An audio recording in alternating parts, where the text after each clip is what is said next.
What's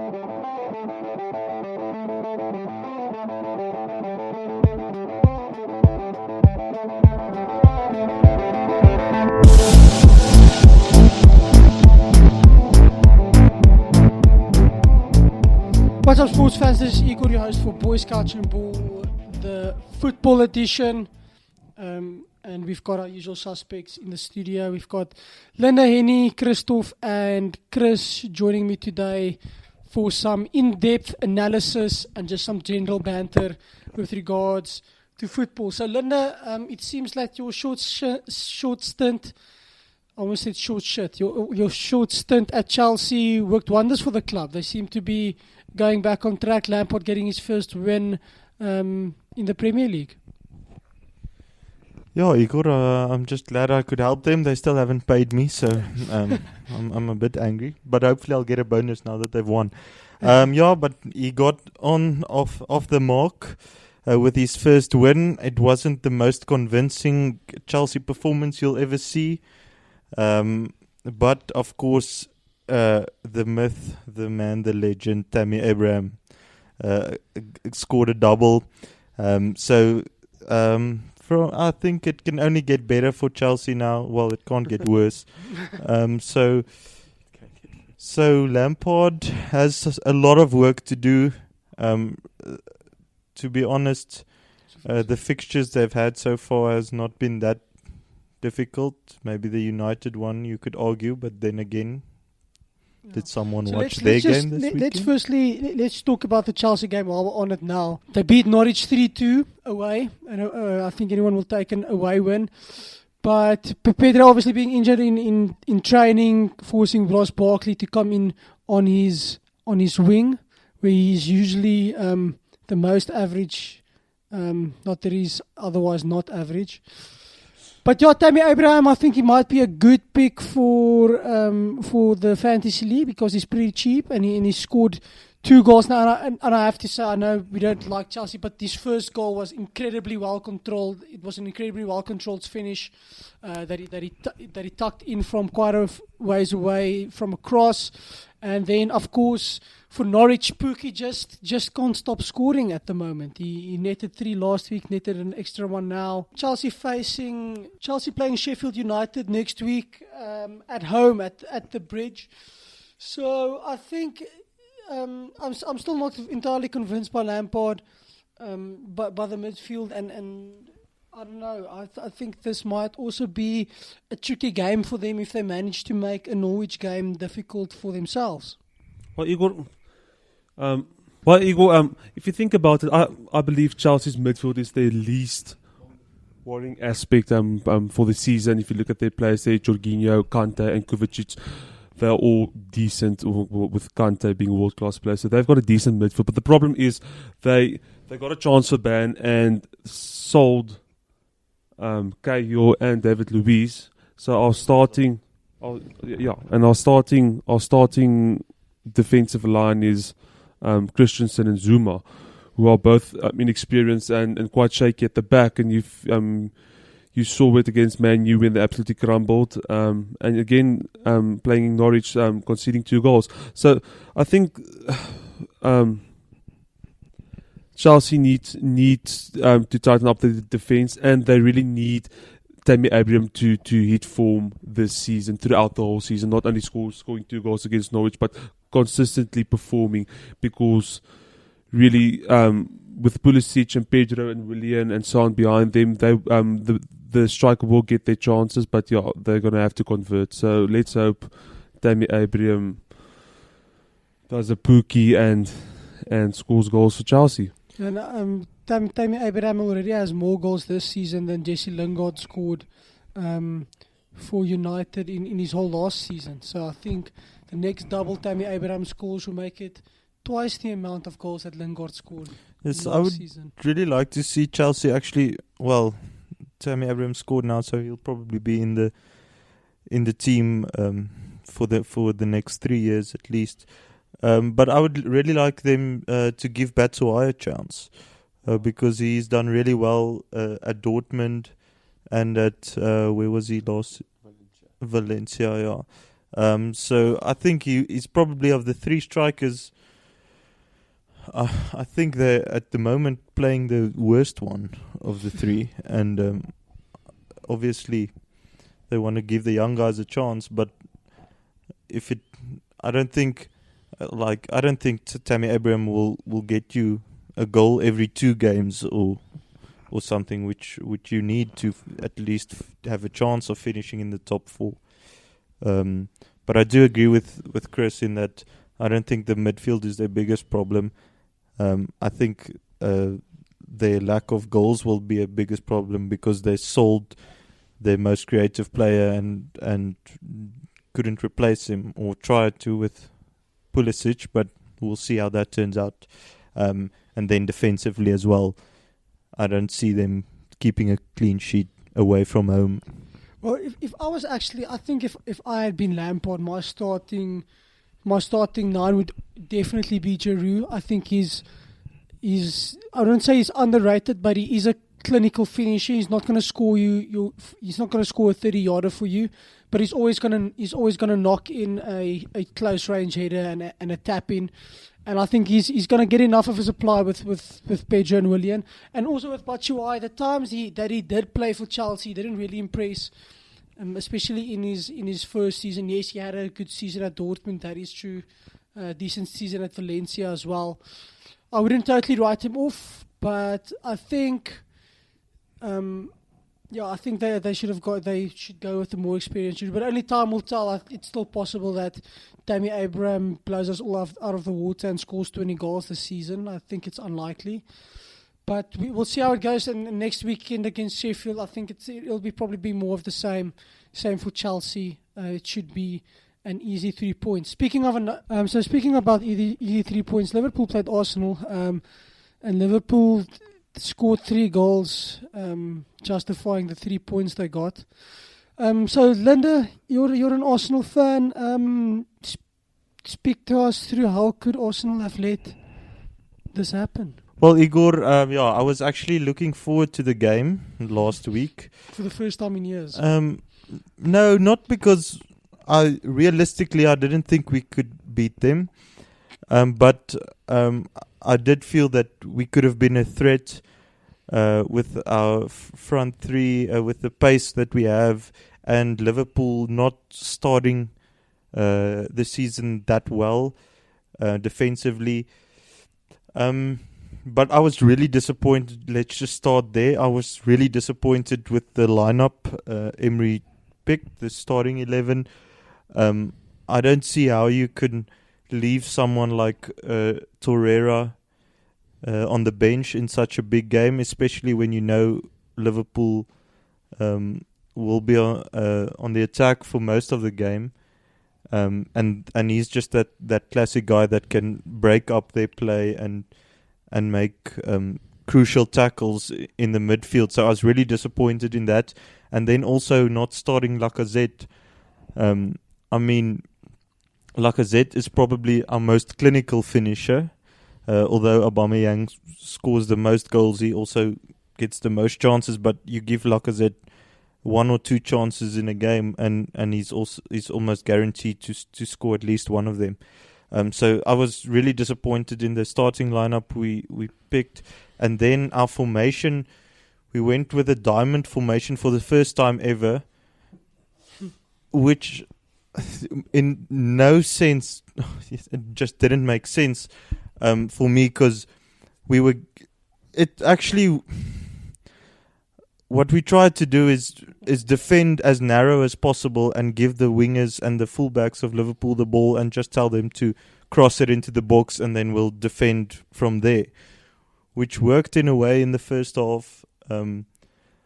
But every time one of the fullbacks of Liverpool got the ball, they were in so much space. They had so much time to pick out a cross, and in the first half, their deliveries were just terrible, and that's why they didn't score. But we were just giving them too many chances and running ourselves into the ground, because every time the ball went to the fullbacks, one of the midfielders, either Guendouzi or Willock, had to run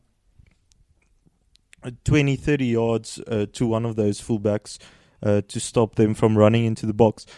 So it just didn't make sense. And then obviously I was really impressed last week with Danny Ceballos after his performance against Burnley, but he just proved that he's not quite up to speed yet with the Premier League. He has the quality, but Liverpool's pressing was just too quick for him, and he lost the ball a couple of times thinking he had more time than he actually had. But overall, we had a couple of chances in the first half. Actually, good chances. Pepe had a one-on-one with the goalie, which he didn't score, obviously. And then, But why would you want to buy a £72 million striker that scores goals? I mean, it's idiotic. You can't expect someone to just come in the team and then, just because he's one of your club's record signings, score goals. I mean, that's such a weird thing for Arsenal, actually buying a player that they're looking for him to score goals. But he's French, and what else are Arsenal supposed to do? I don't know. Maybe I think if he's injury prone as well, I think definitely Wenger had a say in that signing. But no, I agree with you, and I think Arsenal went with completely the wrong frame of mind. I think they needed someone. If I were them, I would have played with a 4-3-3. Looking at Arsenal's defense, Liverpool were absolutely bound to score at least a couple of goals.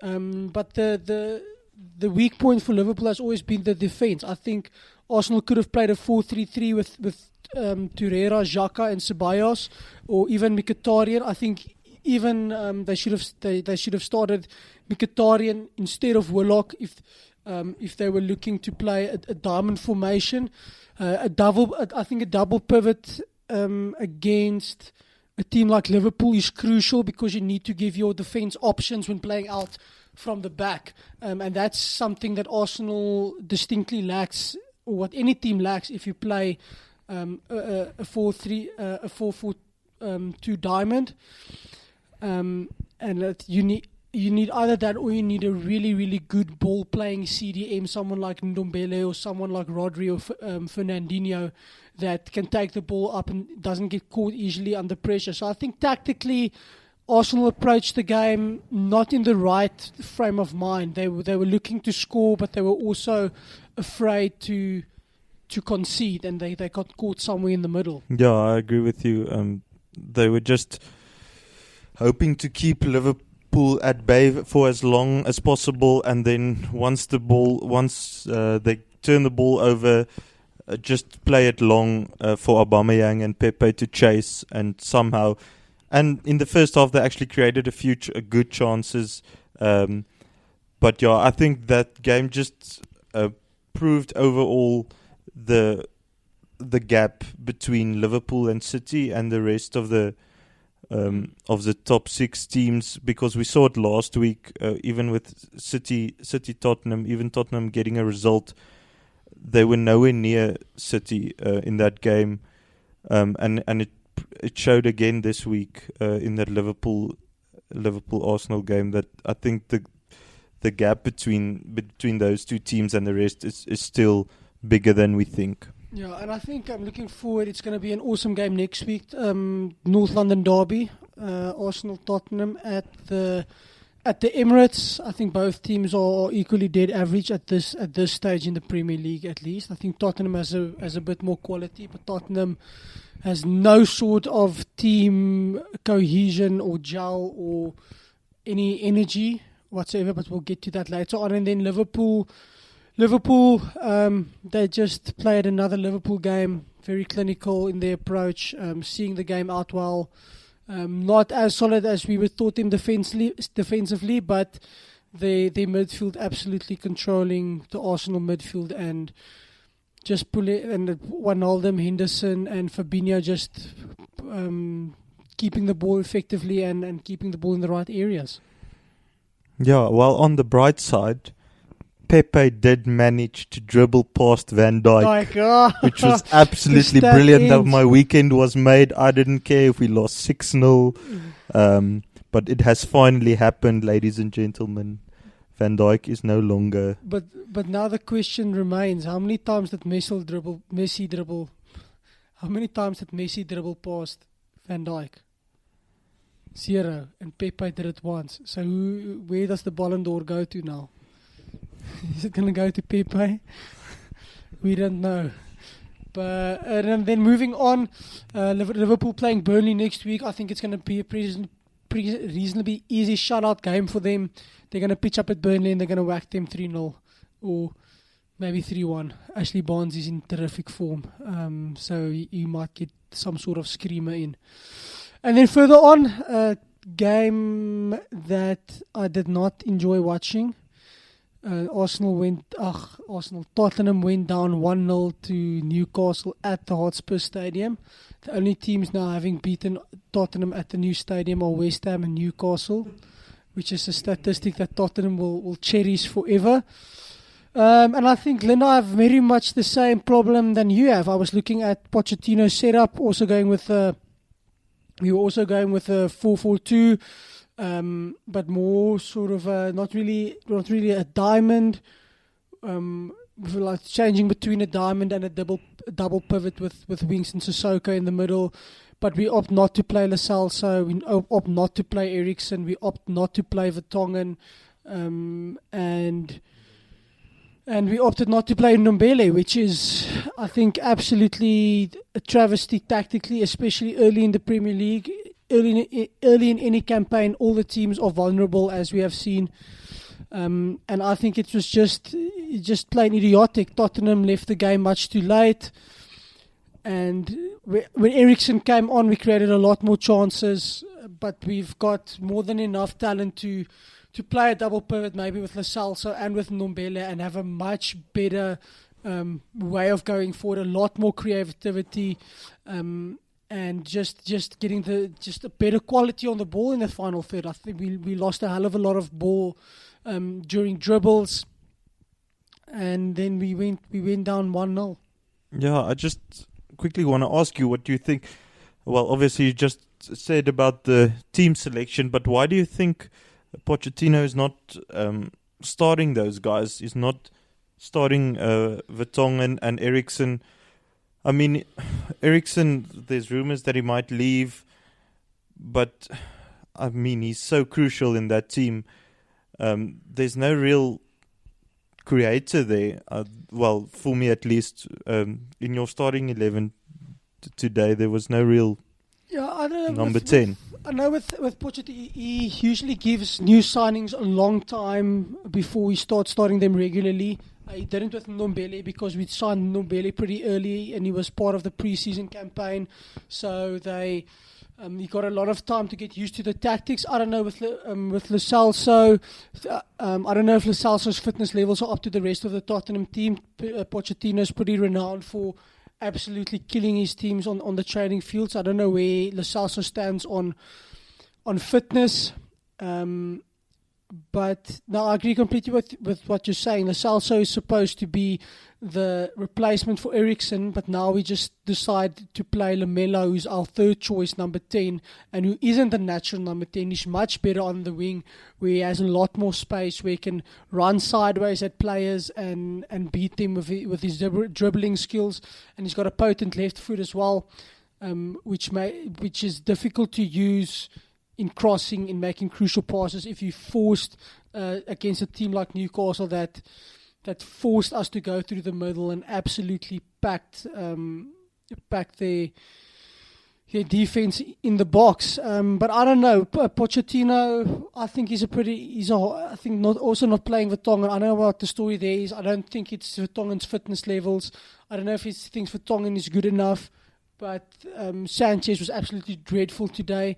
Both of his mistakes led to clear-cut chances, and then the first clear-cut chance created the Joelinton goal for Newcastle. So I think all in all, absolutely classic Spurs losing to Newcastle.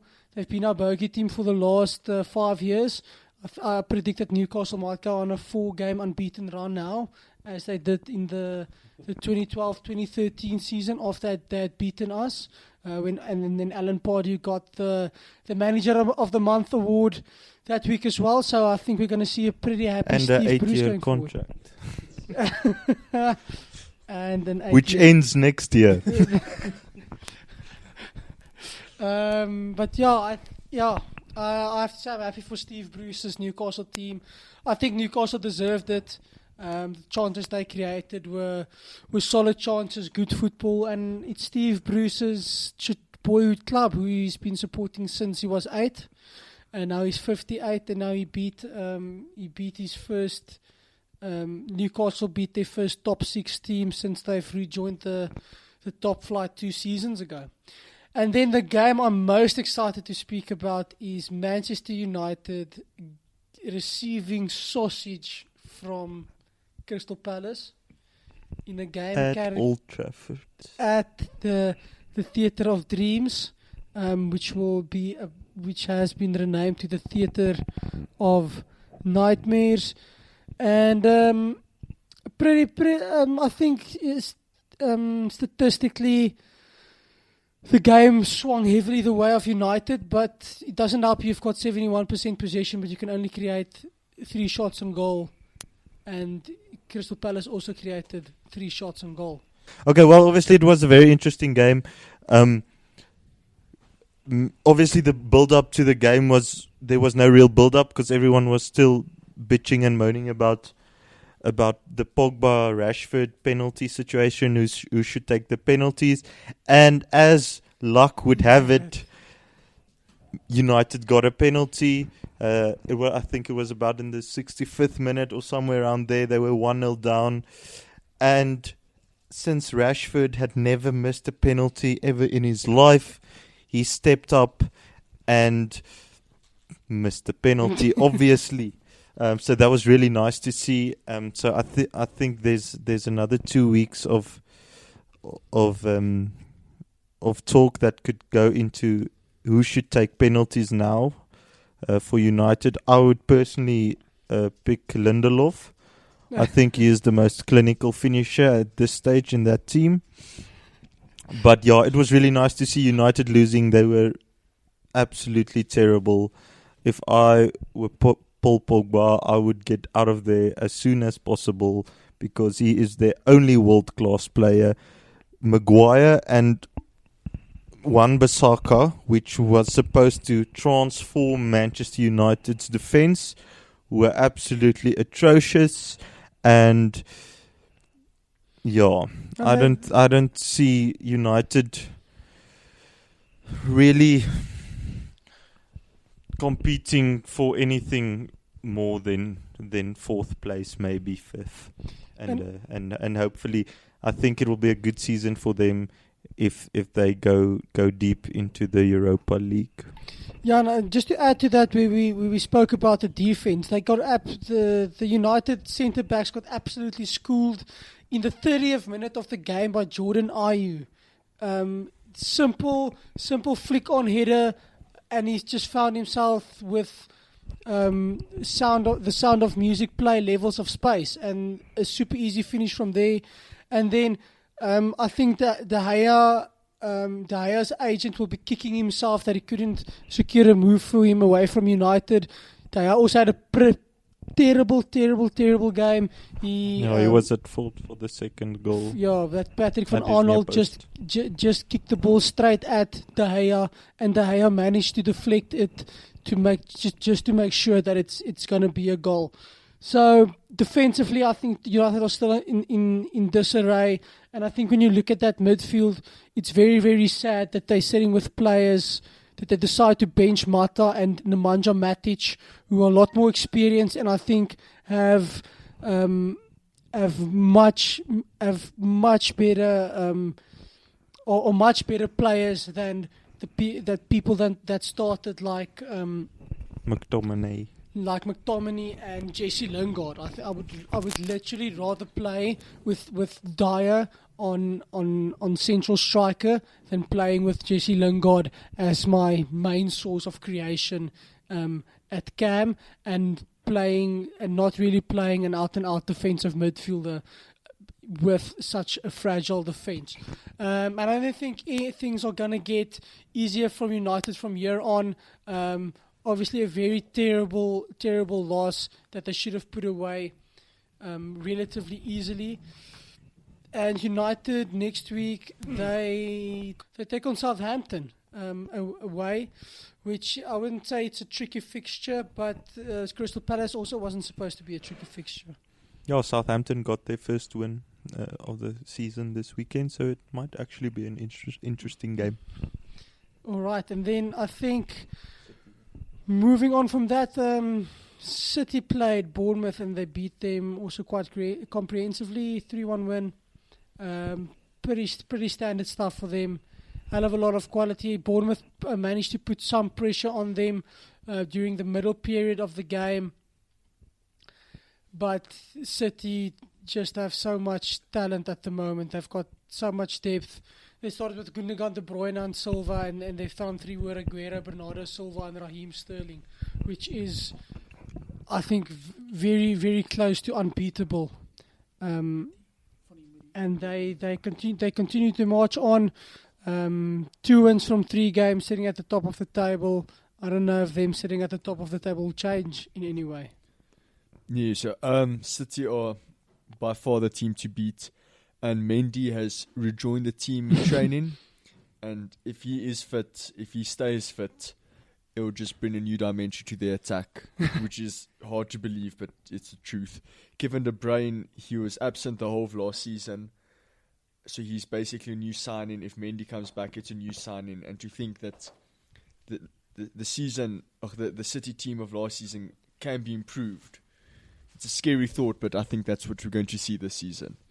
Yeah, and I think, I don't know. There's not that much to say. I mean, they play the same way they've played for the last year and a half. Pep Guardiola hasn't changed much. He's only brought more quality into the team, and I actually think with the way they're playing now, they're just going to pull right in front of Liverpool.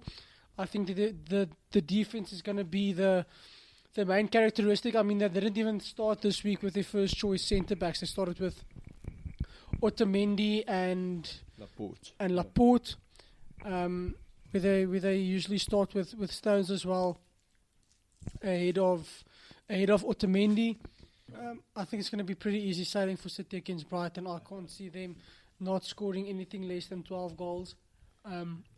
Maybe Brighton get lucky and they decide to rest Aguero and play Jesus, or to rest Silva and play Mahrez, or to rest Gundogan and play Rodri or Fernandinho. Yeah, I really can't see Liverpool or City losing against anyone but each other. I think it'll again be tight, just because the only teams they'll lose to is each other. So I expect the title race actually to be tight, even though City, for me, is much better than Liverpool. And both of them will obviously draw against Tottenham, as has been proven last week. Well, yes, that is the only way someone could get close to them, if they are extremely lucky and have... Yeah. But can we just quickly talk about VAR? Because it is absolutely disgusting at this stage.